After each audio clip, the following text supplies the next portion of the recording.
From our correspondent, Jane Stanley. Jane, what more can you tell us about the Salomon Brothers building and its collapse?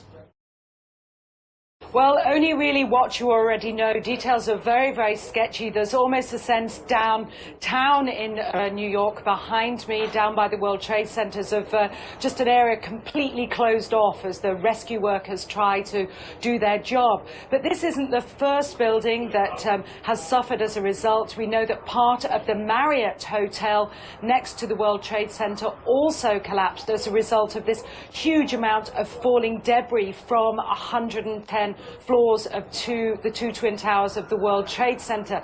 As you can see behind me, the Trade Center appears to be still burning. We see these huge clouds of smoke and ash, and we know that behind that there's an empty piece of what was a very familiar New York skyline, a symbol of the financial prosperity of this city. But That is absolutely pretty interesting indeed. How is it going out there, my fellow world patriots? It is Tuesday, October 4th, 2022. And that was Jane Stanley letting everybody know that Building 7 had fallen while Building 7 was standing right behind her. Isn't that interesting how they get these premonitions from the other side, apparently? But very excited, guys, to have a very special guest for tonight. I have Linda Forsythe. She is the founder of Cvine. You guys know I've always I talk about what's going on in Gitmo, and I've repeatedly told you guys, drilled it into your head, and Linda will discuss this in a little while, that the only thing that are really going on right now in Gitmo, or should we say not really even going on, are the cases for 9/11, which we will also get into. But she is the founder of Cvine, who covers all of the cases down there. And the Cvine was created as a gathering point for we the people to come together as volunteers and work on developing new and innovative ways to replace outdated systems that no longer serve us well. This also includes the formation of how Cvine was structured. It's non-centralized, nobody owns it, and nobody ever will. Cvine is an irrevocable charitable trust. It's run by we the people and guarded by 4 trustees and 1 protector of the trust, none of which are Linda. Transparency and accountability are absolute with one another, and it's not a place to get rich. Cvine stands for Community Voices, Investigations, News, and Education. Started as a research and a reporter of news stories with a number of licensed investigators and retired law enforcement that grew to anyone who loves researching. Cvine has since evolved to be much more as a type of community and education center, and nobody is paid a salary thus far. Everyone contributes their unique talents and sweat equity. Members contribute small monthly or large one-time donations. There are no paid advertisement or sales of merchandise. And Cvine was created as a platform for for going back to the basics of how America was built by we the people. And I think that's absolutely perfect. And Linda, welcome to my show. And I am super excited to have you on here tonight. Thank you for joining us. Well, thank you for inviting me, Mike. Oh, absolutely. And we got to thank Original Clag in the chat the other day for setting us up together. He was like the guy in high school that passed you the note for me, and then we we got it going on here. But yeah, so, I think people, like we discussed a little bit before the show, some people are disillusioned. We can say that, I guess, being nicely. People are being disillusioned with, oh, Gitmo, this is going on down there, that's going on down there.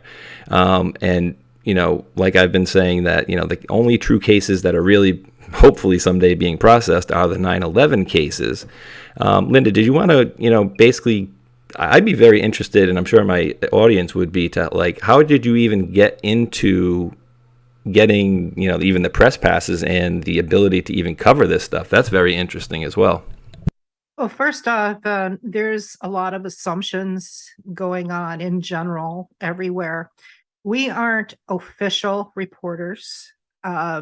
What happened was, oh my goodness, it was in 2018, they put out a press release, the Office of Military Commissions, looking for reporters to be able to go into Gitmo to cover the trials that were going on there. And Leonard Bacani, one of the trustees of Cvine, said, we need to apply for that. And so there were 5 of us that applied went through quite a background check, showed him the EIN number for the charitable trust, and we had already been around for a couple years.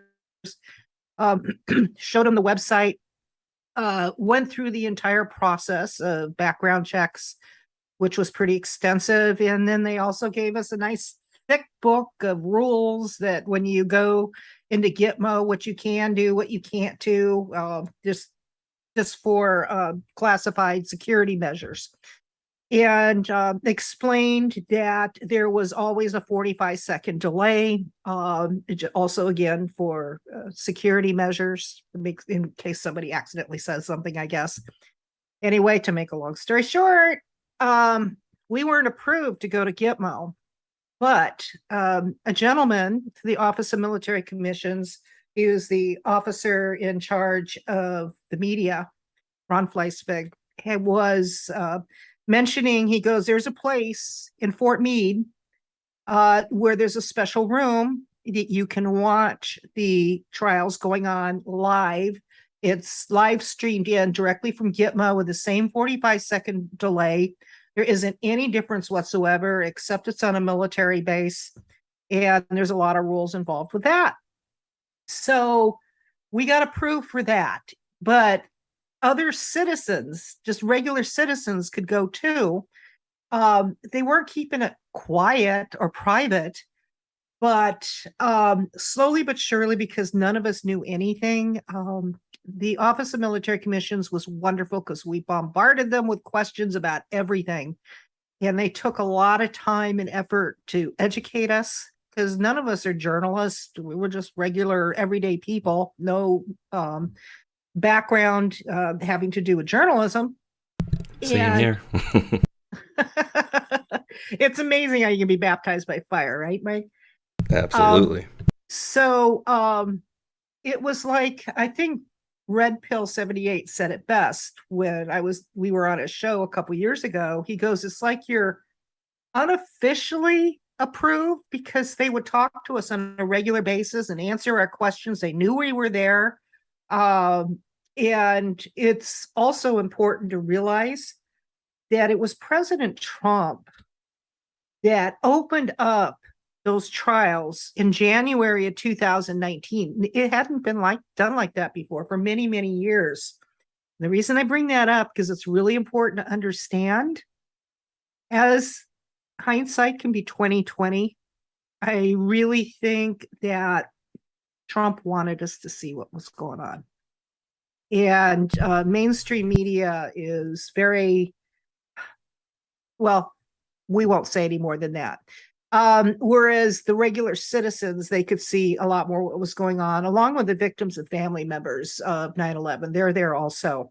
Now, I need to clarify, we really only understand and cover the KSM et al., Khalik Sheikh Mohammed et al. 9/11 trials. There are other trials going on there, but every single one of them are background of Al-Qaeda. Every single one of them. There's the old trials of the USS Cole bombing. Remember that? Way back Oh, when? really? Oh, because I was thinking it was only just like 9/11. Okay, thank you for that clarity.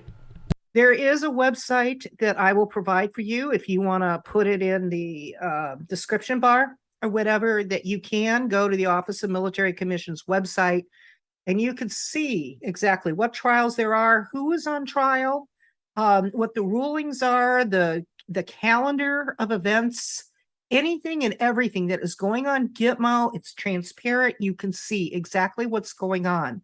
If there's going to be some reason closed proceedings, they'll, mention that closed, or if it's suspended or whatever. But it's all open source, except, of course, when they have closed proceedings. That's very interesting. And yeah, so I don't know if the people probably weren't catching on to my little tongue-in-cheek jokes, because probably only me and you understand that from our talks. But we've heard rumblings the last few weeks of, or the last couple of months really, of plea deals, and we're like, all right, well, they're talking about making plea deals with these people. So I don't know if you wanted to start with that, or if you want to start at the beginning of the case to show Essentially, guys, what's going on here? Linda has apprised me to the fact that they are essentially kicking the can down the road, and every time it gets to a point where they're going to move forward, oh well, we need a new judge. All right, we're ready to go forward. Oh, we need a new prosecutor, and these prosecutors. Oh well, what do you need, a month or two to get ready? No, no, no. We're going to need a lot more time than that, as Linda will let us know about. But you would think after being there for 10, 15 years or whatever, they would be, ready for closing statements by now. But where are they, Linda? It's pathetic. I'm laughing because I'm like so PO'd. Try watching it. Oh man. I'm trying to figure out the best way to most expedient give a thumbnail sketch of this. You gave a very good beginning encapsulation of how they've been kicking the can down a road. And I want to add something. It's always a really, really good reason. It's provable. It really, really is a good reason. Kind of like the pandemic, 2 weeks to soften the curve, flatten the curve, and etc. It's always a really good reason. There's never been a bad reason for why it has been continued going on. I personally think it's orchestrated, but that's, again, assumption. But with that being said, when we were there for all of 2019, either myself or other volunteers, we saw after a while what was happening. Before I explain to you what's going on and what happened, that's really important that everybody needs to pay close attention to, very close attention to. I want to back up just for a minute. In January 2019, our very first day of being in Fort Meade, watching the Gitmo trials, the first day of the trials that they have each month, if it's going to be each month, the 5 defendants, Khalik Sheikh Mohammed and the others, have to be in court. They choose not to be the rest of the time, usually, but they have to show up the first day. And that's when other people show up to watch it. Usually the room to watch it is almost empty. Nobody cares, it seems. But the reason I'm bringing this up, there was a adorable little old man who was very, very, very proud of his son, who was the lead defense attorney for Khalik Sheikh Mohammed. And so he obviously had been there all the time, knew everything that was going on almost from day one. And he loved sitting and telling us what to expect, what's going on. And one thing he told me, and separately at different times, every other person that was with us over time, the same exact thing. And what he said was, these pretrials will never make it to tribunal. They can't. It is impossible. That what's going on is insurmountable. It will never go to tribunal. And it's like, I was a little flattened. I was all excited, ready to go. I didn't know what to expect. And I hear this. And it's like, why? How can you say that? And he goes, you'll see. You'll see for yourself. Just know, never going to go to tribunal. I now know what he means. And I now know why. And the thing is, when he told me that then, they knew then, and they've known for a long time. These are things that his son had told him. And it's true. It wasn't anything that's really private. Anybody that knows anything about following trials and this type of thing, they would know why. So that's the beginning. And as I watched over the next year, 2019, it became quite evident. A lot came out as to the reason why. Now, here is where the part that everyone needs to pay very close attention.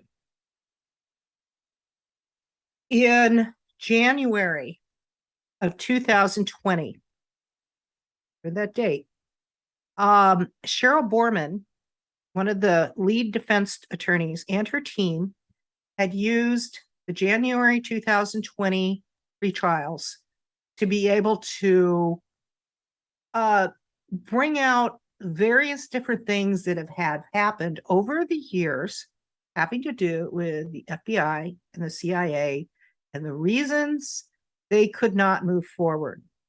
And the shenanigans, there was a laundry list. And this was all documented on the transcripts, put it out there, and these were basically a conglomeration all in one place of things that have little drips, situations constantly happening over the years that would come out in trial if it was open trial and so on. It wasn't secret. It just would be glossed over or ignored and moved on or not addressed.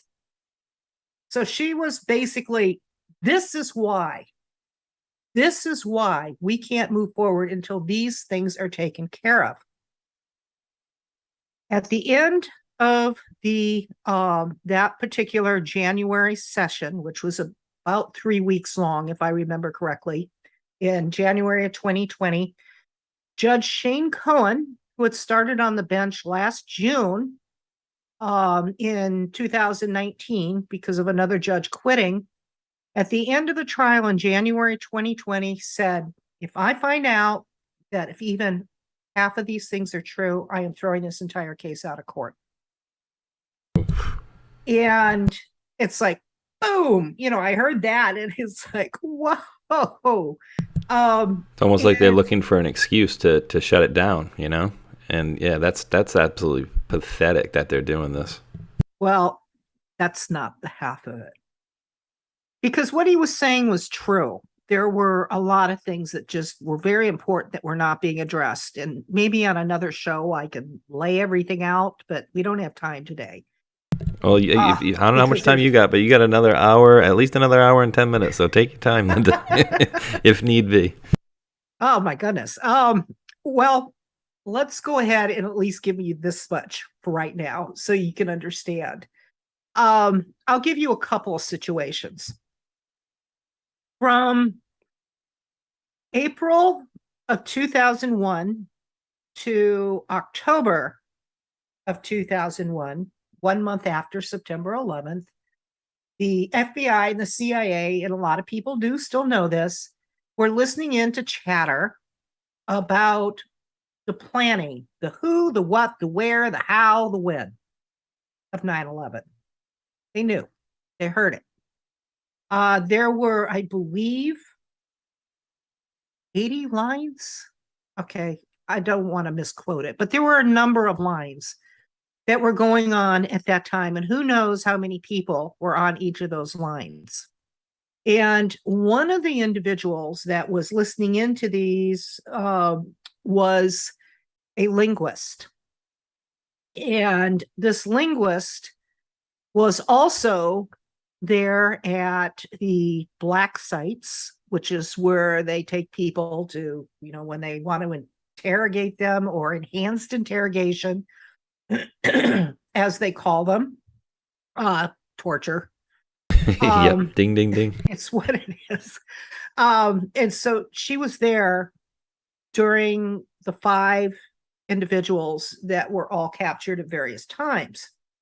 And because she was a linguist, and she also would recognize the voices from before. The reason this is important is because this has gone on for such a long time. She eventually retired. In 2013, when the second round of pre-trials, it's a thing in and of itself, because the first round was shut down because of Obama saying that everything it was inadmissible in court if it was gained through enhanced interrogation. So that's why they shut down the first round of, I believe it was in 2009 or 10, maybe after that. I'm not sure. But anyway, the first round was shut down and it started up again in 2013. There was a closed proceeding beyond the public's purview going on. And the 5, KSM et al., were there in the courtroom, in the closed courtroom. And 4 of the 5 recognized the linguist who apparently had been hired by the defense team and was sitting there in the room with them as part of their defense. Oh, my goodness. It's Okay, so cringy. um, that's a no-no. But they were so shocked, and 4 of the 5 recognized them, and they knew. And somehow, this person got hired. That right there was an issue. Now they're trying, obviously, to do things to poke the bear, in my opinion, to get it shut down. But it didn't happen. It continued going forward. There are other situations of the abuse of attorney-client privilege, the FBI, CIA listing in, private conversations. No, There's they wouldn't do that, Linda. They've never done that before to our president and candidate for president. Just I as a know, couple right? examples. But you get the gist without me going through the entire laundry list of things that were seriously problems that needed to be addressed. Plus, there were an ongoing saga that I saw personally when there were open proceedings in 2019 of the defense not receiving information that they needed because everything was always so classified, um, marked out, so that they couldn't do their job, so to speak. And a lot of it was mundane things. I get, the security and classified information. I'm not talking about that. And I know they aren't either. But there were so many just tiny little mundane things that it was overboard. But anyway, they couldn't get what it was they needed. Now, there is one thing that, before I get to it, hold on a minute. When this, at the end of January, when Judge Shane Cohen said that, 2 weeks later, in the middle of February, because it ended at the end of January. So in the middle of February, Judge Shane Cohen, without warning, said he was quitting. He was retiring. He was moving on, but he stated his main reasons were concern for his family. And this is the judge who last June was saying, I'm here for the long haul. This has, been going on too long. I'm going to make certain to see this through to the end. This was during his voir dire, where he was replacing the previous judge. And now all of a sudden after that, he says he's quitting. Now, this is where you really need to pay attention. It was about 3 weeks later, Gitmo shuts down to the bare minimum of personnel because of the pandemic. Remember that? This is in March of 2020. 2 weeks to slow the curve. Right. And so they suspended the pre-trials, they said, for 2 weeks. They just did it in short increments. But let's go back to March. I went to the website of the Office of Military Commissions, where we're going to show you where that is. I wanted to hunt down the transcripts for January of 2020 because that was big. Because it should have been out by then. So I was looking through mountains of material. I hate doing that, but trying to learn, plus how to navigate. Many times when I would click on a ruling or a motion or something to that effect, it would pop up as being classified. But I saw something that this was like a diamond on a hill that just was sitting there glaring at me. And it was a miracle. I happened to find it. There are no accidents, right? There was this one, the title was, and I have it in front of me here, the verbiage of it. It was, people want to write this down. The numbers of it was AE 768A, and then parentheses gov. And the title is, excuse me, Government Response to Mr. Muhammad's Motion to Compel Documents and Information Related to the Government Storage, Transfer, and or sale of 9/11 crime scene evidence. Wow. Did you catch that? So I thought, well, I mean, this is it states, United States of America versus Khalid Sheikh Mohammed, and then it names the other four. I thought, I clicked on it because the sale of crime scene evidence, I expected a great big thing to pop up that said classified, but it didn't.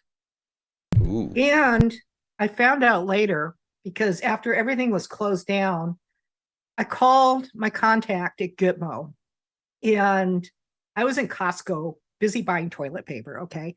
And that's when he decides to call me back. And I said, I found this document. And I said, I don't know if it's like supposed to be there, if it's really classified, but I found it. And this is what it said. And I gave him the document number.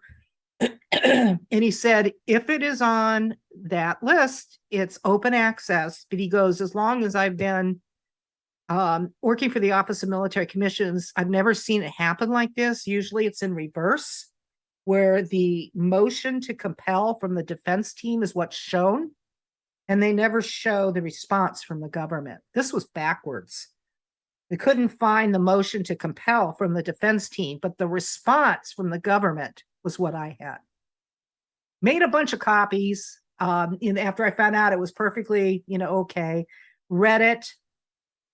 The gist of it, what it said, and this has to do with what I'm going to be talking about in a few minutes. The gist of what it said was apparently the defense team was asking for samples of the rubble of Building 7 for analysis. That's what they were requesting, just little samples. That has to do, whether it's in storage or they sold it or wherever they may have it. They wanted samples for analysis. And the response from the government, the gist of it, which it was many pages long, and I read every bit of it, the gist of it was, we gave you all the information of years of study and analysis and reports and, just all the verbiage that goes along with this. You have all you need. You don't even need one. We will not even give you one speck of dust for analyzation. So understanding that and what goes on in the future, keep in mind that from that point on, am I talking too much? No, you're good. I'm enthralled over here because I'm just thinking, like, didn't they sell? They sold all that stuff, right? Like they scrapped it and sold it to China, like immediately, right? They got rid of They most of also melted quite a bit of it down and made a battleship, but it. Really? yeah. But anyway, I'm trying to back up here because like I said, this is complicated. So March of 2020, Gitmo was shut down to the bare minimum of personnel. They still had things going on behind the scenes. I looked at the various different motions and rulings that came out because people could work from home in some circumstances. And I never saw anything addressing what Judge Shane Cohen had said before he quit, of throwing things out of court. No motions, no rulings, no requests, no nothing. So they kept in like 2-week or a month-long intervals canceling, suspending, canceling. Now, there is one thing. Judge Shane Cohen was the very first judge out of all these years, 20 years of this going on, actually set a date. And he set the date in June of 2019 after his voir dire. He set the date of January 11th, 2021 for it to go to tribunal, to actually go to tribunal. So that gave over a year and a half for the defense team or whatever to get their act together in time for it to go to actual trial. It was set. Well, of course, When this happened, the defense team was all up in air. It was like, no way, this can't happen. We don't have time. And I was like, you gotta be kidding me. But now I understand what they were saying. I digress. So the suspensions and so on went on for about a little over a year and a half. And then they opened it up again in September of 2021. So they passed the date, obviously, of January 11th, 2021. They were supposed to go to tribunal. It weren't prepared. They were shut down. And when it got to the point of September, going through September 11th, 2021, that they were open for approximately 6 weeks. And all that was happening during that time was proverbial housekeeping of still trying to find a replacement judge for Judge Shane Cohen, who had retired, moved on a year and a half before that. And that was the judge that said he wasn't going anywhere, right? Right. So you gotta love it. That's what they because I thought, okay, great, now they're going to address these things, and it was like it was a big nothing burger. Yeah, it was probably as soon as he I'm not going anywhere, guys. Okay, hey, we're gonna put a trial date on that for January of 21, and then he got a phone call or he got a visit, and oh my goodness, yeah, I think I need to retire now to go spend wink wink time with my family. Well, I think it has to do with what he was saying. He was throwing the entire case out of court. I think that's what it was, and I'll explain why in a minute. I'm surprised they didn't let him do that though. Like, because I honestly think, Linda, like you said, it can't go to trial, right? Because I think, like, what's the whole quote conspiracy theory that it was a quote inside job, right? And I'm not saying that it was solely done, but I think people in our government absolutely knew what was going on, and then some of those links would lead back there. So that's why I don't understand why they don't just take these guys out, put them to death or something like that. They're not the most humane people, let's face it. Oh, agreed. But there is a whole lot more that you don't know. I'm sorry, but you need to hear the rest of this. Oh, I'm loving it. Okay. Okay. Where was I? Okay. So right after it was open for about 6 weeks in September and part of October in 2021, the Omicron variant shows up. What happens? They shut it down. Rest of October, November, December. And we were supposed to go in January 2022 of this year. Okay, great. It's finally going to happen again. It was canceled. And then February, it was canceled. And then March, it was incrementally canceled, where they did the first day and then another day after that and another day after that. So I talked to my contact at Gitmo, what's going on this time? And at first he said, well, one of the defense attorneys has a personal problem. And after I kept pushing it, it's like, oh, come on. Like, well, what's really going on? But okay. Anyway, after a little bit of pushing, it came out that the one of the defense attorneys was under investigation by the government, and that it was Cheryl Borman, the same defense attorney who led the team to lay out the improprieties in January of 2020, was suddenly under investigation. Oh, so she got the Michelle Bachmann treatment. You try to call out a bunch of Muslims in our government taking it over, and then they ridicule you and arrest you and get you in trouble for it. Ah, I see how it works. Yep. Well, that's when the New York Times came out and said that, she was in a difficult position because she said that she could not reliably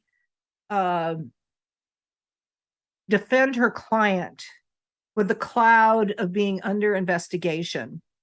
So she basically said, not in so many words, I quit. I think it was like, screw you, I quit. But that's my words. But she just basically said, I quit. And New York Times reported the judge, which the new judge last name is Cohen, He doesn't have to allow a learned attorney, main attorney like this to quit. But he did. And so one of the things that the New York Times reported, which is true, that in the past, whenever a attorney had to quit, last time it happened was because one of them had a heart problem. It took a couple of months to replace them, to go through the process. And then the attorney said it was going to take 30 months, 30 months, 2.5 years Oof. to get up to speed on this very complicated 5-defendant capital case that has never been tried like this before, to be able to get up the speed. And that's what it's like, throwing papers up in the air. What? You gotta be kidding. Yeah, right. That's when they came up with the plea deal. And they said that this is what they're going to do. So when I was talking to my contact, I asked, okay, so if they go through with a plea deal, what happens to all the discussion in closed court about Building 7? What happens? This is another thing you don't know about, and this is a very important thing. Jim Kreindler, who is the attorney for the victims and family members, he's representing them and has been suing in federal court to obtain the name of what they are pretty certain is the true original orchestrator of 9/11. That is a Saudi official. Now, there's a lot of speculation on who this is. I have a pretty strong feeling, but it's just speculation. And there were 10 others, so a total of 11. The mainstream media came out and said, oh, we know the name because it was suppressed by Barr. I'm hopping all over the place. I hope I'm not getting too confusing. No, you're doing good. Okay, it was suppressed by Barr in September of 2019. He had until September 12th, the day after September 11th, to make a decision on this Saudi official's name, whether to declassify it or keep it closed. And he did somewhat of a negotiation where he kept it sealed, but he gave the name in a sealed envelope to the attorney of the victims and family members, which was Jim Kreindler, and he gave it to the defense team of 9/11 at Gitmo, and he gave it to the legal representation, listen to this, the legal representation of Saudi officials. Wait. So they have like an advocate there for the Saudis, basically? Why would they? Okay, that's just a good question. Why would they give this sealed name that they have in a court of law of who the true orchestrator is? Now, keep in mind, I hear everyone screaming at me right now, so my ears are burning. I want everyone to critically think here a minute.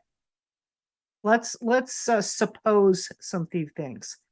Let's suppose there is a main Saudi official that is the true orchestrator of this. Remember all of the phone lines and the discussions, and they even had something having to do with some central banks that were on the line back in 2001 that was listening to. How many tentacles? How much proof did they have? Where does it go and how many directions? How much came out? That if this one name comes out, that the domino to fall around the world? Well, we'll see. Yep. So, with that being said, remember, again, I'm sorry for hopping all over the place. remember when Crown Prince Ooh. Pay attention. Al-Walid, Pay attention, everybody. I've been like rubbing my hands together for this part. So you guys are going to love this part. So yes. And I think your suspicions are absolutely correct. And I'm going to chime in after you're done with this part. okay, remember that Crown Prince bin Al-Walid Talal of Saudi Arabia lost his crown prince status because of corruption. Remember when the Las Vegas massacre happened? October 1st, 2017. Remember the very first person right after he got through with the inauguration and was inaugurated in, the very first person from out of the country, which is an honor to be the first person accepted, was Deputy Crown Prince bin Salman. Deputy, not the Crown Prince, not the King, Deputy Crown Prince bin Salman. And they met there, and there's some documents. I've done a video about this, about what they discussed. It's incredibly interesting as you look at it now with 2020 hindsight. And then it was after that, Trump made his international extravaganza, places that he went. What's the first place he went to? Saudi Arabia, yep. And did the little sword dance. And sword dance and everything else. And then went to Israel, and then went to the Vatican, and all these other various different places. And who was right behind him? It was so flippin' obvious. Oh, what's his name? Obama. You remember that? Oh yeah, he was like, following him. Yep, following him around the world. Like undo all the stuff he was doing, or don't go there, or that type of thing. Yeah, we're gonna get. I'm guessing. I think it was like, don't worry, don't listen to what this guy's saying. We're gonna get rid of him really soon. We're with you still, and I think you're barking up the absolute correct tree here. Well, it's just I don't have any proof. I'm just observing things that actually happened and connecting dots. So we'll see. But anyway, so this has happened. Now I'm going to go back to my conversation with the Office of Military Commissions. And when I discussed it with them, what's going to happen once they have a plea deal? What about, this name that Jim Kreindler, the attorney for victims and family members, has been suing about in federal court, keep that in mind, in federal court, about having that name released. And there's a total of 11 names. Jim Kreindler, as a side note, did an outstanding video. I strongly recommend everyone watch, that he outlines what all the things that are going on, have been going on in Gitmo for years, from his point of view, insider point of view. That is all a matter of public record. He has some interesting things to say about Khashoggi. You're going to want to hear it. But that being said, that's something for you guys to definitely take a look at. So I asked, what's going to happen to all this stuff? Well, the answer was, if a plea deal is reached, if all 5 plead guilty to all the charges, they will take the death penalty off the table, and they'll give life in prison and then repatriate them back to their country of origin. Now, so what about Building 7? What about? Well, when that happens, it's case closed. A plea deal was met. There is no reason with a closed case to be, to investigate any other potential past transgressions, etc., and so on. So that's when I went into orbit. That's just like, you are kidding me. Well, that's not all. This last part has not been clarified because I haven't been able to get through to my contact. Just got back from Gitmo. But through my research, I will tentatively say that going back to what was going on before, one of the questions I was going to ask, okay, is everything going to continue on behind closed proceedings? Because last week they were open for 4 days. That's when the hurricane went through. I was totally waiting to see what happened with that one. But they did have the closed proceedings for 4 days. I said, is any of that with the plea deals going to be open so we, the people, can watch what's going on? We can see that we can learn what are you guys discussing about us, the victims, that we were the ones that were attacked, the victims and family members that were there. When are they going to see what you guys are doing? Everything's going to stay in behind closed doors. Well, my other question is, how long do plea deals last? Well, in general, they can last years. And that's with one defendant. What about 5 defendants? Number one. Number two, the learned attorney, Cheryl Borman, who quit. Are you going to still have to find an attorney to represent them in the plea deal? What do you think? This is deductive reasoning. I haven't had any verification of this yet, but I would think, and maybe somebody can say something in the comments, that there needs to be a defense attorney there to help with the plea deals. And if that's the case, what was already stated, it could take months in order to find a replacement, number one, and it could take, as a precedent that was set once before, 30 months to get up to speed. So let's do the math. You're looking at kick the can down the road 2.0. And they're getting older and everything that's going on. So I want to tell you what our solution is that I want everybody to listen and possibly become involved with. But first, I want to let you know about some very interesting individuals that actually one of them you got to talk to on the phone, Mike, was Dr. Leroy Halsey, who is the lead engineer for the forensic analysis that they received a grant to do the forensic analysis of Building 7 through the University of Alaska. And it took 4 years.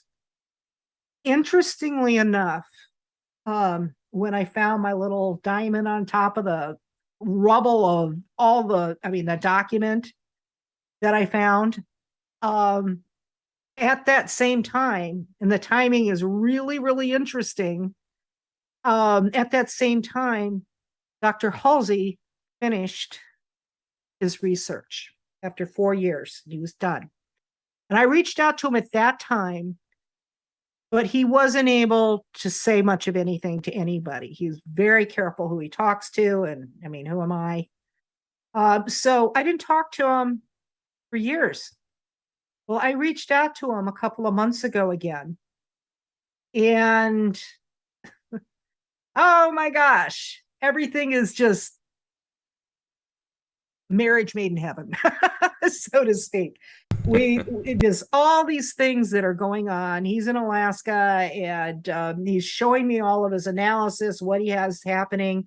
And he was actually funded by AE 911. AE stands for Architecture and Engineer 911, which they have 3,500 architects and engineers that signed a petition that basically said the narrative that was put out by NIST was bunk. Which it was. Yes. And so they have all of the forensics and the proof and so on. So I've already done a couple of shows. I did one with Professor Leroy Halsey, the sweetest, nicest guy. I love him to pieces, very down to earth.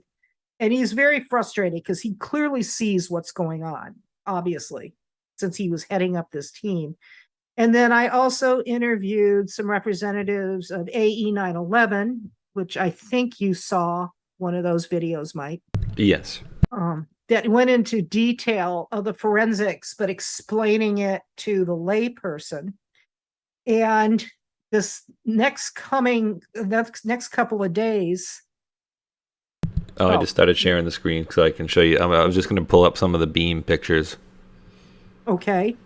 In the next couple of days, we're going to start having roundtables of various different architects and engineers that are very understanding and did the forensics and completely understand everything that's going on.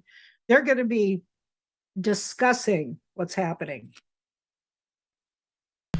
Linda's being hit with some seasonal allergies down there in Texas, so we appreciate you coming on here, though, Lynn. And you know, it was interesting too. One of the parts that I was just amazed by, and I know it's kind of a side note, is the structure of these beams. Like, I knew they were really thick and strong and whatnot, but the interview that you did with that gentleman, he was saying how those each 1 foot section of those beams, guys, so that the towers were built on these very strong beams, and every 1 foot section of them is 730 pounds. Just to give you an idea of like how massive that is.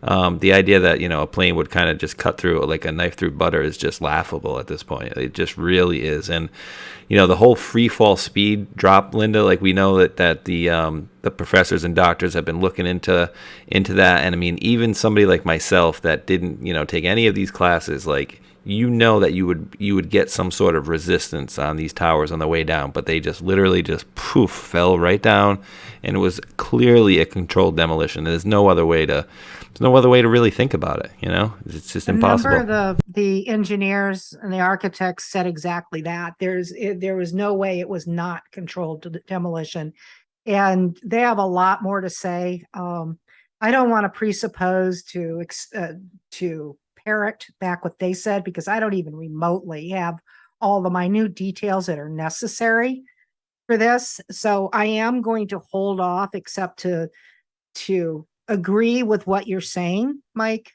Gotcha. They definitely prove quite a bit. Now, there is one thing that is important. They were never given samples of Building 7 or any of the rubble. They were never given things to use for analysis. Everything was carted off and not given to anybody. So they could not do the analysis with that. That's number one. Number two, how they did the analysis, this is from my very definite layperson's perspective, was NIST narrative was that basically it was office fires, and they explained through graphs how office fires heated up all these massive beams and caused it to pancake, and the building is formed like a strange form. I can't think of the name of not an octagon. I want to say pentagon. No. No. Dodecahedron is like a soccer ball. I can't remember exactly what he said. So this is why I don't want to get into a lot of it, because I'm going to butcher it. But it was a strange shape. Okay. It was not a square building. And including the size of it, for it to pancake in on itself into the middle of it, where the beams and the elevator and everything were in the middle where it was strongest, was basically, they said it was definitely some type of controlled demolition. And they explain what would have caused this type of thing. They also found out that there was thermite in the dust. Oh yeah, I remember that one. That's the stuff that kind of would make it so it would cut those beams really quickly, right? The thermite, and that's why it was basically you had a soup of steel down the basement. And they said weeks later too, right? There was still like pools of molten steel in the basement of these buildings, which is 100% impossible if what they said happened the way that it happened. The thing is, Linda, it's like, I know one's not really the same as the other, but I look at the parallels between the same thing that they're doing with Trump. It's like we all see what they're doing, right? We all see that Biden did this, but if the roles were reversed, how much different it would be. But it's like the same thing. Everybody sees it, and then back then, the whole tinfoil hat conspiracy thing, wasn't that, and that's actually what got me into conspiracies at all, really, because I looked every day. Me and my girlfriend at the time, going back so many years, we used to record it on VHS, the news, every night, right? And every night I came home and it was Osama bin Laden. And then one day I put the tape in, turned on the news, and it's like, we're going to Iraq. And I was like, wait, what the hell happened? Like, oh yeah, weapons of mass destruction. It's like, wait, what about the guy who just blew up our building? So many different weapons proofs of mass destruction were wrong. Yeah, big time. That was the reason we went to war, and that was a big boo-boo. No, it wasn't that, but we went to war over it anyway. You know what you're talking about, Mike? It's called gaslighting. Narcissists do this really well. You can see clearly something with your own eyes. You can hear something. You can absolutely know. And then it's gaslighting. Oh, you're imagining things, you're overreacting, or, you've got some issues, or, all the things that, look up what gaslighting is. It's gaslighting galore everywhere. So with that being said, did I interrupt you? I'm sorry. No, you're absolutely good.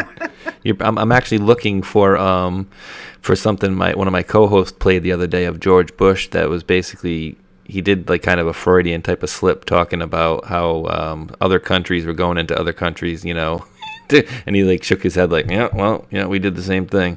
It's like, oh my word. Well, yeah, this is just one small iota of many, many peripheral things, rabbit holes you can go down.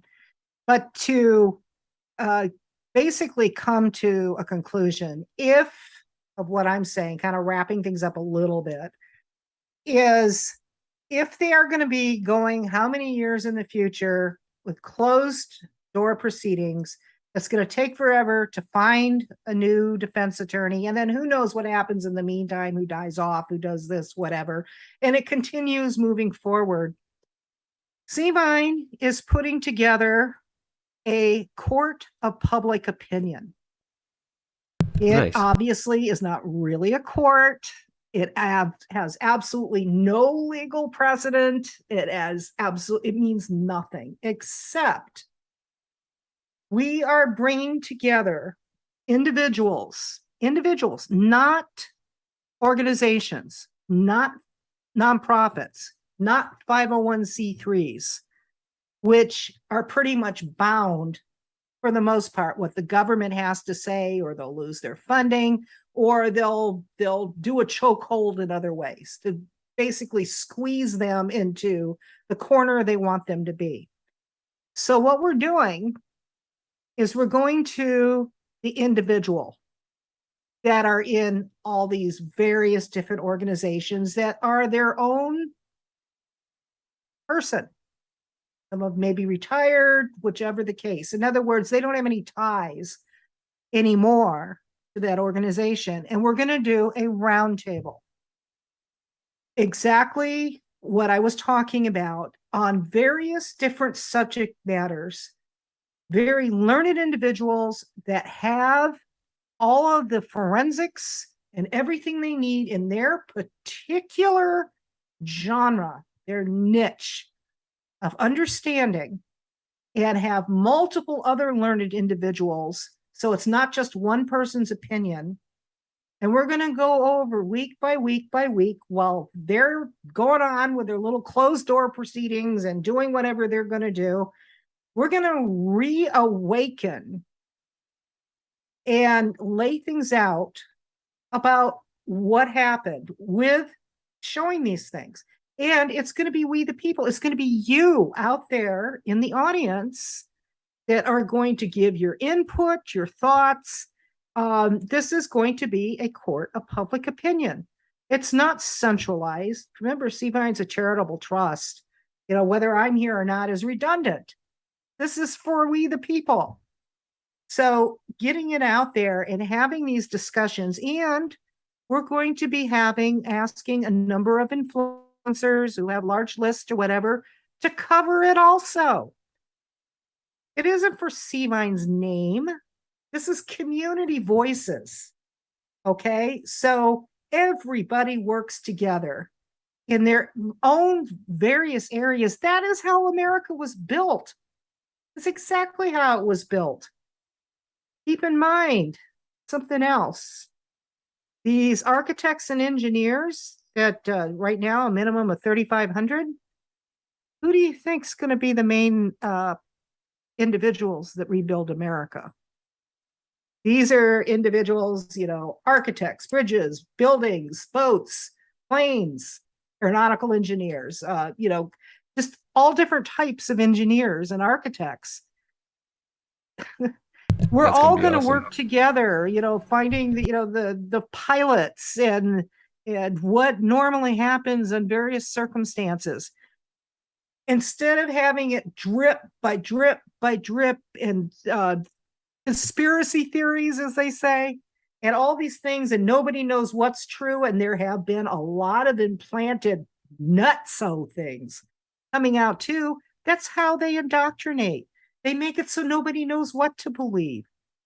And so there may be some things that are absolutely true that sound crazy, but then you add some other things on it. We are just going to talk about facts that we know to be true, that was proven, those little bits and pieces, and put them together. And we're going to do it as a family. And we're going to discuss it the way things used to be, debating, just bringing out points. And doing this, you would be surprised. Now, there's one thing somebody mentioned. You notice that there are very few firemen, except for the few that were caught on camera on 9/11, that are saying much of anything. Yeah. It's like you can only speculate what's going on, but it's like the only people that really talk about 9/11, if at all, is mainstream media or talking heads that have a particular narrative that they are allowed to get out there. And they're making it, this is something else you guys need to understand.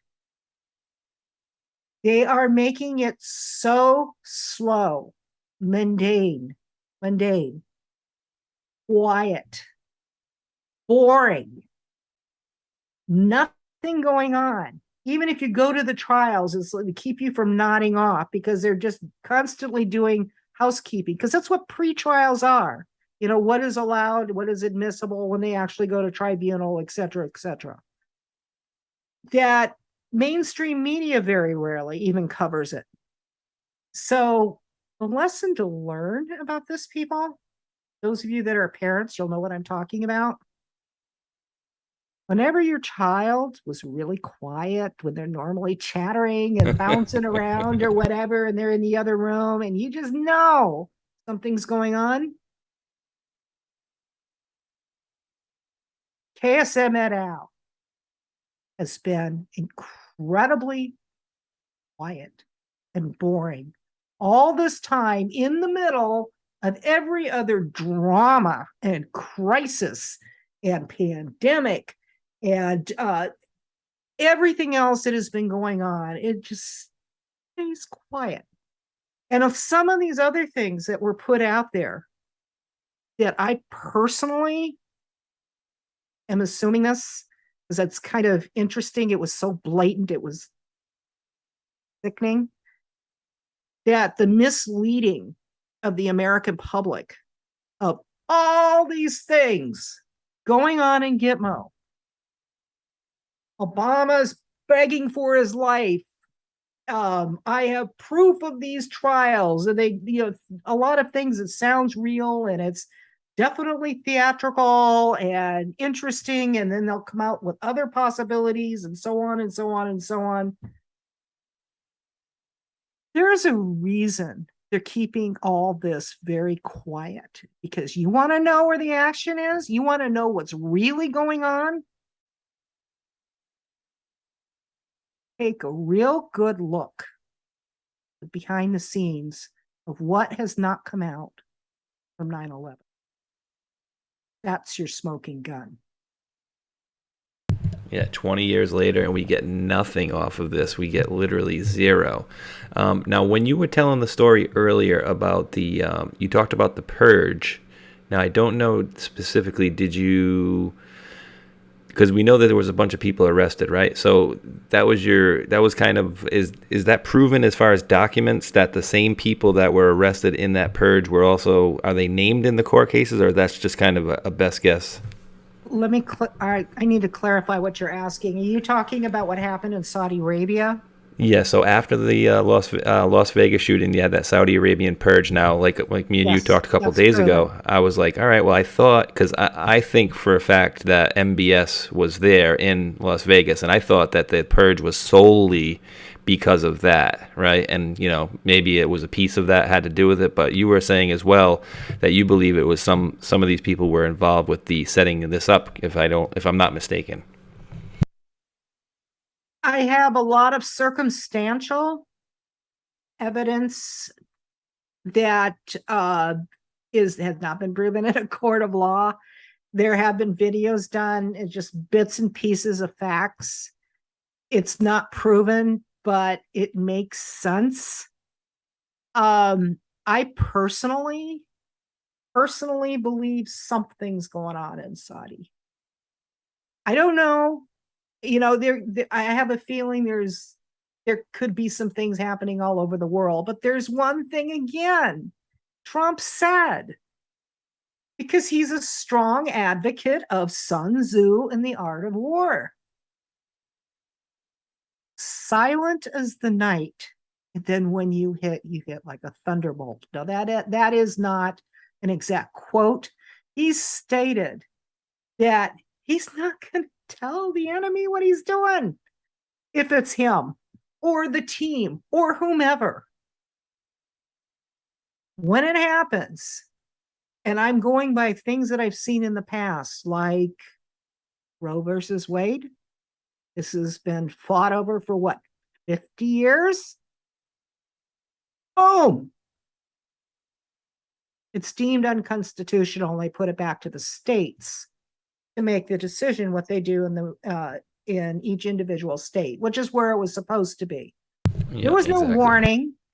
They tried to do some leaks and this type of thing, but when it happened, it was boom. That's what's going to happen. I don't know how. I don't know when. I have no idea. But that's what's going to happen. And in my personal opinion, and this is pure speculation, I'm not going to give dates. There are too many things going on in too many different countries with elections and people rising up for the same reasons and etc. Look at what happened in North Korea with Kim Jong-un. North and South Korea were at war, and we were part of that for a while. For what, 50 years? It was still going on when Trump first got into office. What happened? Now that we're best buddies, or he's best buddies with Trump anyway. Well, Trump, for the first time in 50 years, shook hands, excuse me, with Kim Jong-un in the demilitarized zone. Yeah, North and South Korea were talking. All these things going on, Shinzo Abe in Japan. A lot of things are happening.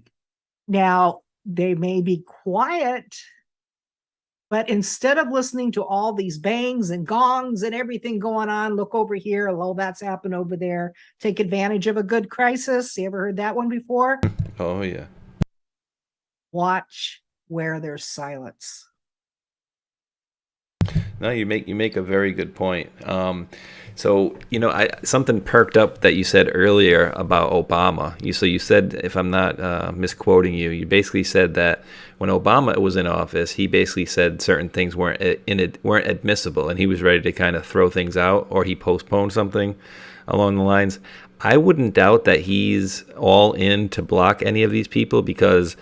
I'm going to get some eye rolls here because I even went out of my way to talk. I had my buddy Juan on last week, and I said a video that I did about 2 or 3 years ago was looking into the funding of Obama getting into Harvard. And the long story short, which is probably impossible, and this is the best way I could say it. So, without giving their names, the ex-lawyer of Malcolm X called up the financial advisor of, the financial advisor of bin Talal, our buddy there, right, Prince Dopey.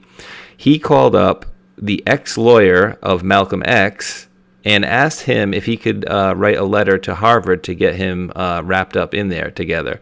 Now, it just so happens that this financial advisor, whose name was Donald Warden, who is now known as Khalid Mansour, he just happened to have been the mentors to the two guys who started the Black Panthers, Huey P. Newton, and I forget who the other guy's name is. And then this whole story where I found it was actually written by a guy named Jarrett. What the heck was his name? Something Jarrett, but it was Valerie Jarrett's stepfather wrote this article in like 1978. And then also within that same article, doing the research, I found out that there was a connection to Antonin Scalia to all these people going back as far as 1978, where he wrote a friend of the court brief for OPEC, as well as this guy Donald Warden did as well. So where I'm going in a roundabout way is I think that the Saudi money ties that helped Obama get into Harvard, I don't think that was just a kind gesture.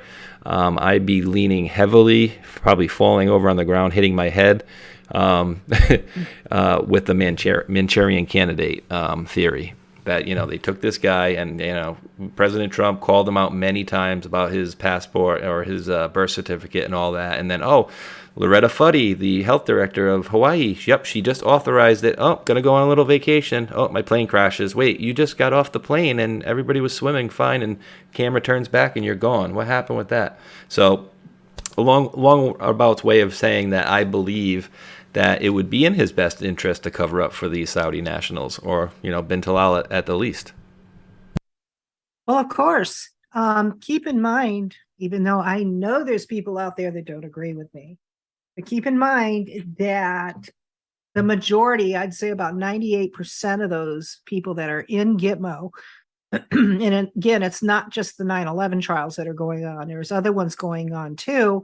And there are the AUMF prisoners, authorized use of military force, that Bush put that in, where basically they can hold like prisoners of war without putting them through trial or whatever. They just hold them and they don't give them charges against anything.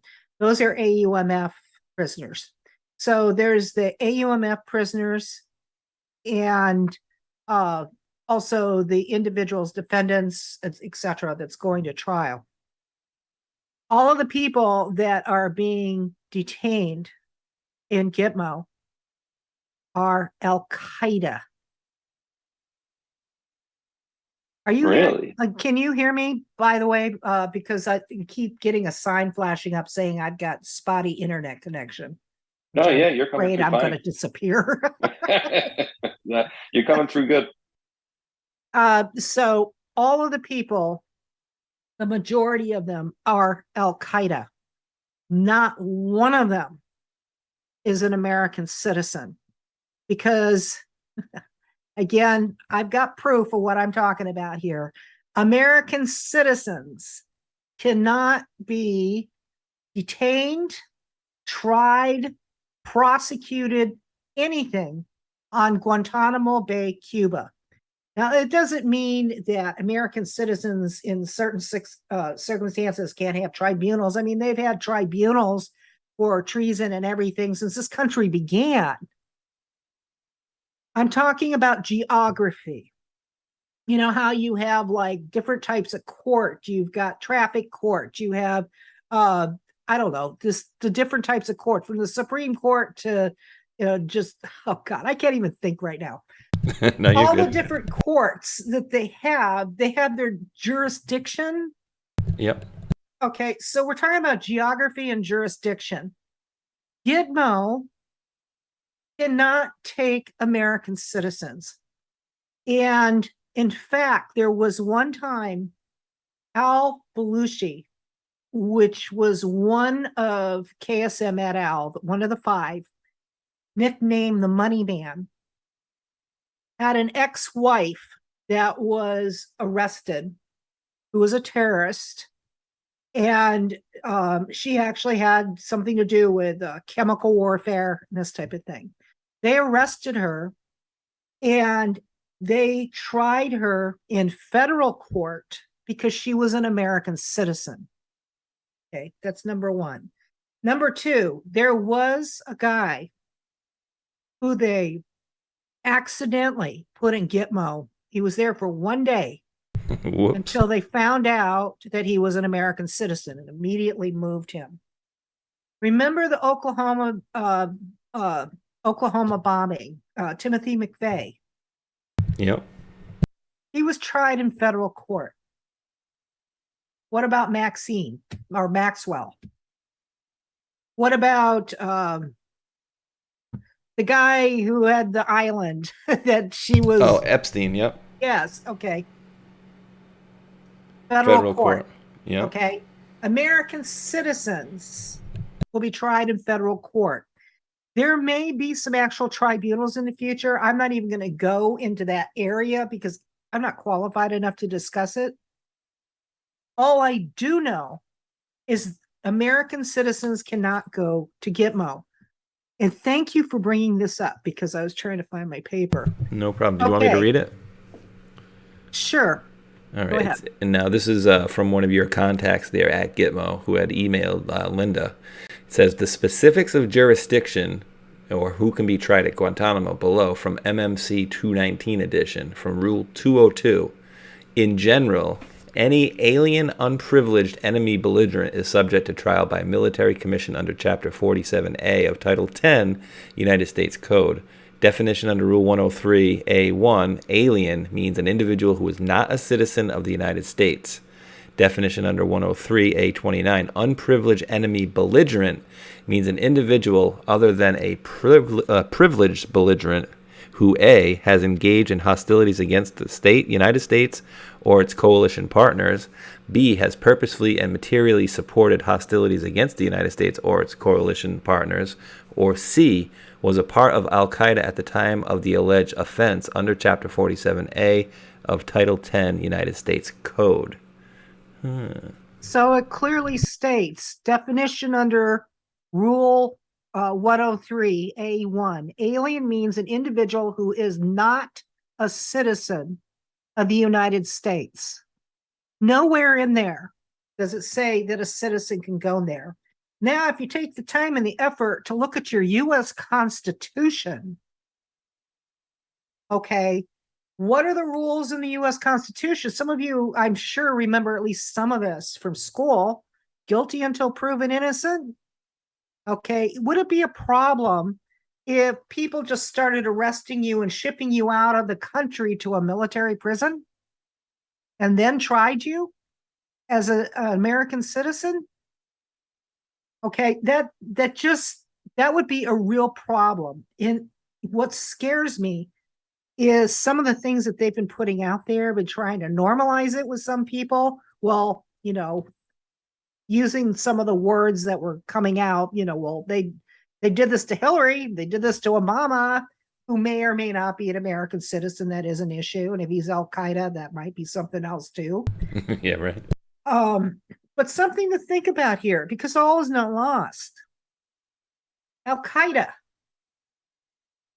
If there is one main perpetrator, because it has not been proven, I'm just doing supposition here. If there is one main perpetrator from Saudi, if that was reaching out to multiple places around the world, if they would be considered Al-Qaeda. People have been asking, I mean, this again, just guessing, just trying to put some things out there. I've been hearing all about how they're building up Gitmo and all this. Nobody knows for sure. But my point is, according to these rules that you're reading right here, if there are shills out there telling you that they have got classified information or a leak or all these other things, that's treasonous. That's number one. You don't give out classified information. That's rather frowned upon as far back as I can remember. Didn't they just arrest some guy a couple of years ago who took a picture who was on a submarine because he wanted to show his parents where he was? Yeah. Okay. They really frown on that. Okay. And in fact, all of this they've been withholding from the defense team because everything's classified. And then plus what Trump said, he's not going to put things out there. There are individuals that are either genuinely a little misled because they're so excited of, trying to give people hope. That's understandable. That if there's just, I don't know, they're trying and doing analyzation, there's nothing wrong with that. To a point. But when you start putting it out as fact and showing these fake documents, or this person said this, when clearly, if you understood, it took a little bit of time and effort and read something, anybody who has been in the military and knows anything about Gitmo knows this. You can't be an American citizen and go to Gitmo, be held, be tried, nothing. Now, what happens in the future? Who knows? But one thing I do know about Trump, he has always done everything by the book. Very, very careful about that. He's methodical. Not going to go against anything in the Constitution. Read the Constitution. Can you be shipped out of the country to a military prison just without going through due process? You go to federal court. What about by citizenship? Is that what it's called? Dual. Dual. Yep. If you're, partly, excuse me, say London, or whichever, the American citizenship precedent still stands. Now, if I'm just, again, suppositions, let's say we find out Obama's birth certificate was BS and so on. That's another story. Would he be considered Al-Qaeda? Depends. But these are all things to consider if using critical thinking. All I know is in the meantime, pieces of the puzzle seem to be coming together all over the world, even though it's hair-raising as hell to be going through this roller coaster ride. Right, and it seems to be all these different things. See, and I like the word dovetailing because I think, like you said, all these things around the world seem to be happening where we're seeing governments fall and economies collapse all over the place. And like you said, you're getting a little bit of information out of here, and then the Trump stuff and this, that, and the other. Now, my buddy, and so I'm not a lawyer, so I can't give you anything, legalese here. But my buddy was in the Air Force, so he said basically. He says, under the Patriot Act and under 45 executive orders, and I don't know if that means 45 different executive orders or President Trump's executive orders, he said they could be tried as hostiles. And so I'm wondering if at the bottom there where it says, has engaged in hostilities against the United States, would you be considered an enemy combatant or a belligerent at that point? See, I don't. That's the question. And I honestly don't know the answer to it. So, like, I don't know. But the point I do want to make that I have been making for the last few years is just like Linda was just discussing. The only cases that are going on there are basically, you can say, some of the people that are using military force when they shouldn't have, or essentially 9/11, ISIS, Al Qaeda type of cases. They're all terrorists, every Yep. single one of them. You're gonna love this one, Linda. This guy a couple of years ago, and if somebody's being a complete total dirtball, I don't usually like to talk bad about people, but if they're being a complete dirtball like this guy was, I love to put him on blast. So this guy's channel name was Truth Unsealed or something like that. Some Dave Zublik guy. Now this was like 2 years ago, where this guy found what I can only say had to have been, I don't know, something like a notebook that I would have been going through. Like, all right, I'm writing down this. All right, this court case is coming up, and this guy did this, and this guy did this. Found somebody's research, basically. And then he started selling it on the internet and saying that that was the folder that people were using to try all of the deep state down in Guantanamo Bay 2 years ago. I was so pissed off, it wasn't even funny. But this is like what you're talking about. Some people trying to make the name off of it, trying to get rich off of this stuff, and it's like, no, we need to be here to make a better country for our kids going forward, and so we have a better place to leave. I think we lost Linda. I don't think she liked my talk. No, she was having some internet issues. Let me message her if she's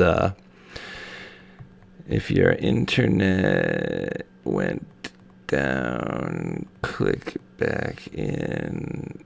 Well, that doesn't make sense, right? If your internet went down, click back in. How could you click back in if your internet went down? There she is. I'm just about to text you saying, I think you're muted, Linda. I was just texting you. I'm like, if your internet went down, click back in. I'm telling the crowd, like, wait, how could she click back in if their internet went down? You are on mute, Linda. Your button down the bottom there. Space mute. She did a space mute, guys. Where is it? Yeah, it's saying that your microphone is down the bottom left. There you go. It wasn't letting me. No, it's all I good. knew this was going to happen every single time I come on. For whatever reason, I get booted off. I've been booted off so many places, I'm dizzy. Yeah, but you made it towards the end of the show anyways. But yeah, I was just basically wrapping up that story about some guy who was taking essentially people's, like something I would write down in a notebook and do research on. Like, okay, this case is coming up or whatever. This guy was selling that folder and advertising it as the folder that they were using to prosecute people in Gitmo, like 2.5 years ago. Oh, I got a story about that guy. A little and I'm saucy. not afraid to say it because I can prove it. And it just gives you a little bit of idea how it works. Yeah. When we first got approved, which was a huge thing to us because as far as we knew, it's never happened before, to be able to go in January 2019 on Fort Meade. Absolutely. We, put it out there. This is what we're going to be doing. In fact, our videos were so bad because we'd never done it before, ever. It's like they were sideways when we posted them. But anyway, we were getting it out there, what we were doing, and it was horribly done. But that being said, David Zublik was coming on saying that he was approved to go to Gitmo, and he was doing the, Obama begging for his life situation and the Hillary, and then he named a couple of other people that we were all together going to Gitmo and reporting on these trials. So I'm listening to him, and I knew for a fact that what he was saying was BS. But I took his videos and I took it to the contacts and I said, I want you to understand that what's being said here, we have nothing to do with. We do not agree with it. This is what this guy's saying. And he's lumping us all together. And I just want you to know it isn't us. I don't know what to do. I don't know, how to handle this, how to stop, because the whole idea we were doing this in the first place is to get the truth out there. That's why Cvine was formed. That's why we have licensed investigators, to make certain that things that are put out there are absolutely accurate. And then this is going on. And then plus some articles that actually Leonard Bacani, the trustee, had written somehow wound up on his page, and he was putting them out there. Oh boy. So anyway, I talked to this individual, showed him the videos, and because it says on there that he was approved to be able to go to Guantanamo Bay to report. And he wrote me an email and put it in writing. David Zubelik never even applied to go to Gitmo. So, Nice. that's when life for David kind of imploded. But he's still doing some of this stuff. And it's not only him. My history, what I did before in marketing and this type of thing, this was after I was a nurse. I worked around people like this. You know what? I'm ashamed to admit it. I always like them. I knew how to market like that. That's why I got out of it. I was sick of playing those kind of games, selling an unsuspecting public pond scum because you were paid to put something together that was sensationalized and etc. I totally got out of it. That's how I knew how to develop Cvine. So nothing ever again could be infiltrated, held hostage, games played. It was put together for a very solid reason because of my history, what I knew where the weak spots were. But I've been able to pick out individuals like this because I worked with them everywhere. It's so horrible Yeah. too. And you know what it does too is it black pills people, because when you're sitting there saying, "Oh, this guy just got arrested, he's begging for his life," and you're going to see that in 2 weeks, it's going to come out or whatever, and then it's like, all right, well, you said that 6 months ago. How come I'm seeing Obama on TV over here? So it does more harm than good for sure. But you know what it does? It puts some extra dollars in his pocket. It gets them, But the thing about these scam artists don't realize, it's like once you get somebody, yeah, you got them. But you know what? They're not going to be coming back to you because they figured out that you're a scam artist. And there's other people that put like, they Photoshop truth social posts from President Trump saying that they're selling this and Trump loves it. And that's one of the things that makes my skin boil, that people would like deceive people like that to make financial gain. It's just disgusting. Well, I want to make it clear. I do believe there are some that are just innocently misled, trying to get information out there. I think we're both talking about the ones that are purposely, knowingly doing these types of things, giving people just misleading, because people are so hungry right now. They need something, showing that something is happening.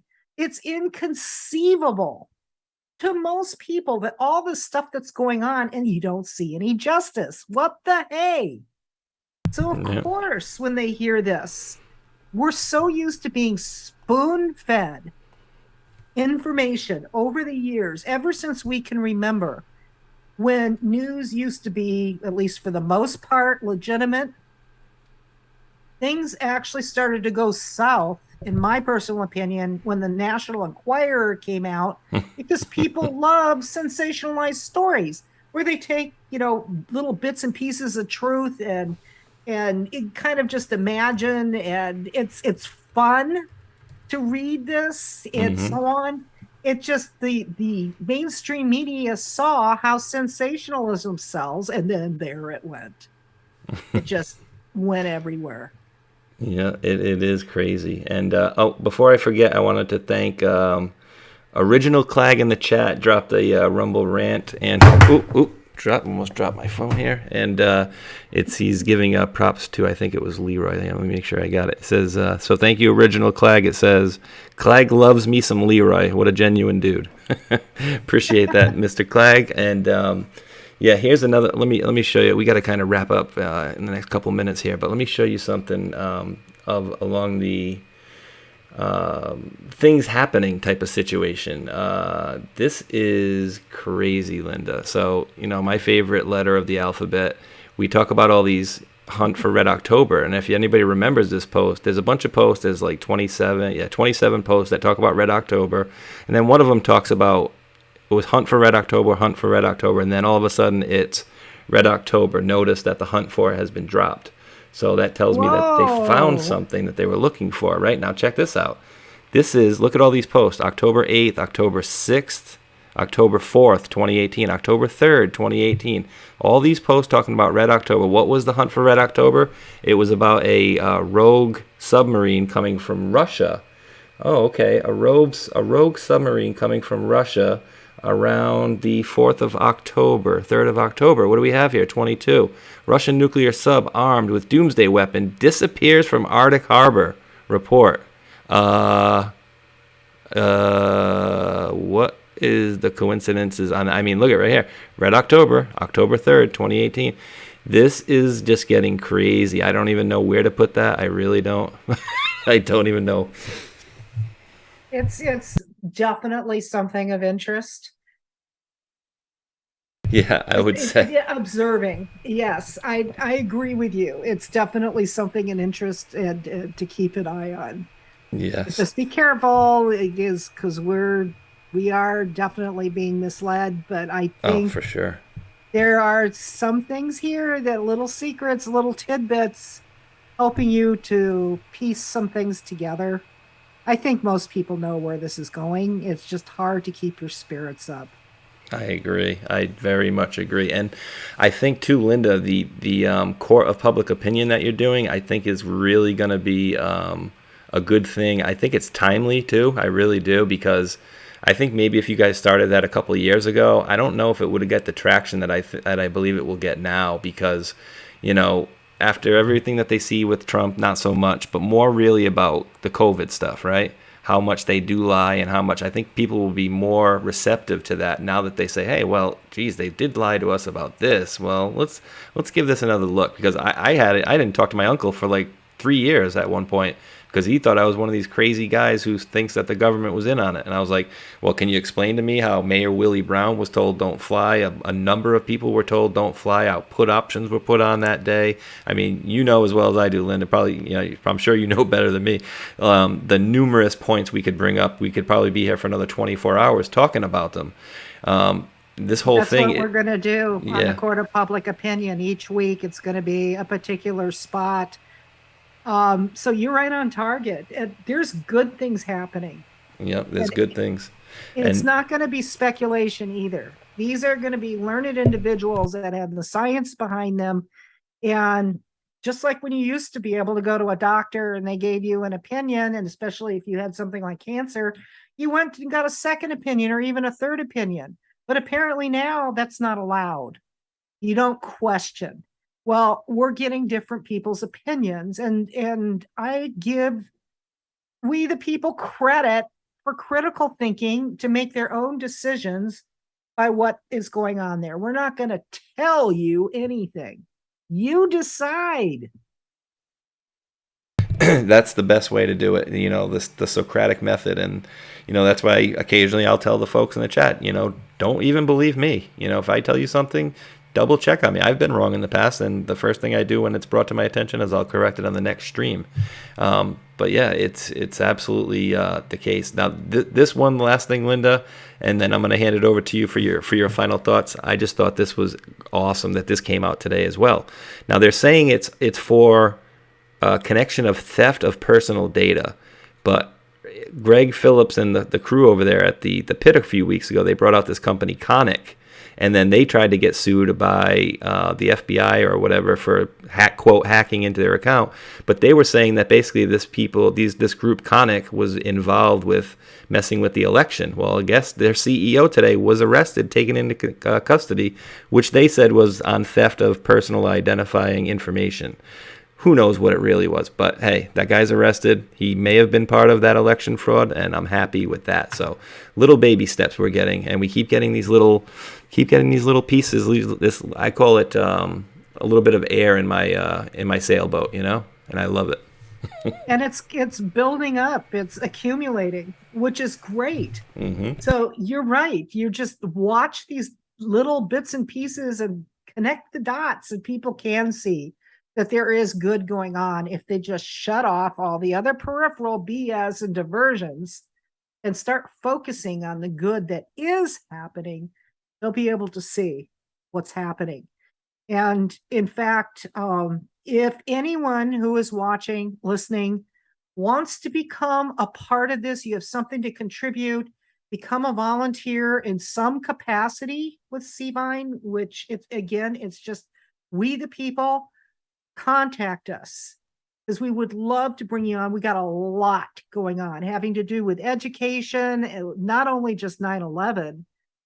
We got prayer brigade and home Bible studies, putting that out there now. So if people want to start those nice. up in the homes, we've got that going on. We've got back to the basics group going on. All these things are going to be developing in individual states. So you can get together physically with people that you get to know online that are, learning like back to the basics, quilting, gardening, this type of thing.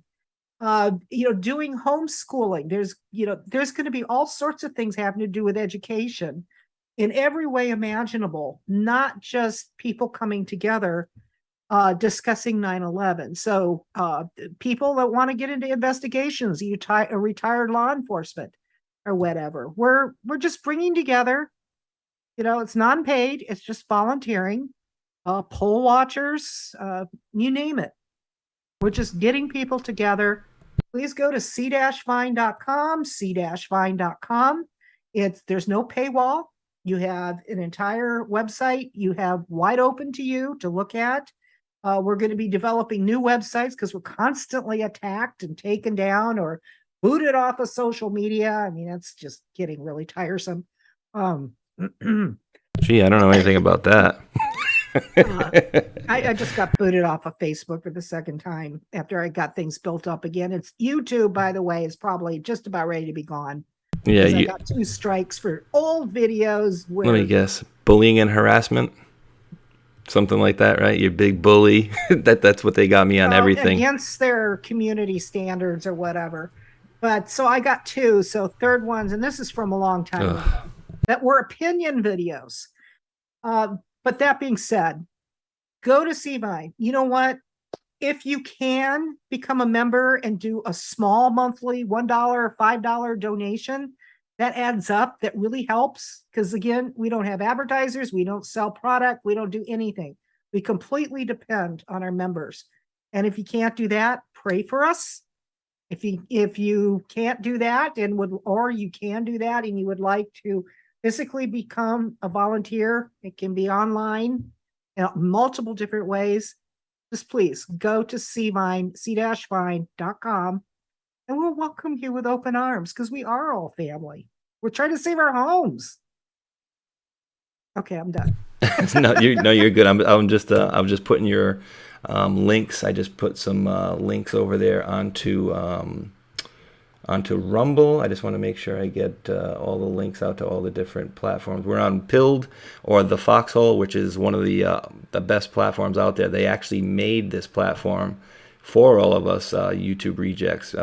We call them Matt Squared. Matt and Matt made this platform for us, so we don't have to worry about getting kicked off and whatnot. So can't really thank those guys enough for what they did there. And let me make sure I get all these links out there. But yeah, and definitely, Linda, feel free to reach out when you guys are going to start those, and I will be more than happy to advertise as best I can for you guys. What about sitting in on it? Yeah, well, here's the thing about that, right? So I do a Wednesday night show, and Telegram, you have different channels and whatever. And one of my co-hosts, he's like, "Dude, come on, I know you're on my channel. You can't mod for my stuff." And I'm like, "Dude, I can't even pop into your Telegram channel." I'll see what I can do because I'm working 40 hours and then I'm doing like 5 shows a week or something like that as it is here. Wow. So I do Tuesday, Wednesday, Thursday, Saturday, so at least 4, and I try to throw another one in here and there, but. Like even today, getting to you, boom, sped home through some nasty rain and stuff, and jumped right online. So if anything is doable, yeah, it's nasty out here. I'm getting the brunt of that storm apparently. But if anything is at all possible that I can, I would absolutely love to. And I know there's a lot of great people in the chats that may be interested in joining as well and helping out there. So absolutely, that would be awesome. So I'm dropping this right here into D Live. I already got it on Rumble and I got it on Foxhole. Go over there, please, guys, and shoot Cvine a subscribe. Click the button; doesn't cost you anything, and share that stuff away. Definitely need to get that message out, and you know, as she does her her and the Cvine group, when they do the court of public opinion, I will absolutely be sharing those out for you guys. And if I can sit in or even be in the crowd, I will definitely do that. Especially if you do it, you know, 8 to 4:30 during the day. I'm looking for content to listen to all day, so I wouldn't be able to sit down on those, but I could definitely listen. But Well, we'd love to have you there with us at the same time, co-recording. oh yeah. And I So, could put those out too. You know, I could, if you wanted, I could always, you know, I wouldn't throw any commercials or any, you know, of my intros and outros on it. But yeah, any of those things, if you want, I would, no problem, just put them up on my channel. And you know, that's you're right. What you were saying earlier, that's what it's about. It's about saving our country. It's our family, like our family, not just, you know, my wife and my mother, but our family as human beings on this planet, right. trying to make it go forward and be better. So yeah, I do anything I can to, you know, advertise for you guys, because I know you guys have a good cause, and you guys are in it for the right reasons. So really do appreciate you coming on tonight, Linda, and definitely got to do it again.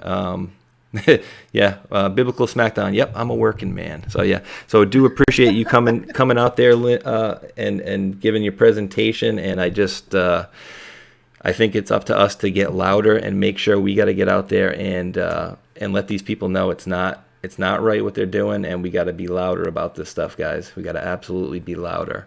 It's starting to come out now. It's you know, people are speaking up, and I definitely have been taking some flack, but I don't care. I really don't care. Exactly right. Let me just thank Carrie Lake, Red Pill Ken, Warrior Mima with the ship, says keeping us confused as to what's really their game plan. Discernment is a must. Yeah, absolutely. Red Pill Ken says Space Shot Foxhole family. I was at Michigan MAGA rally and I shook the hands with 107 inside event.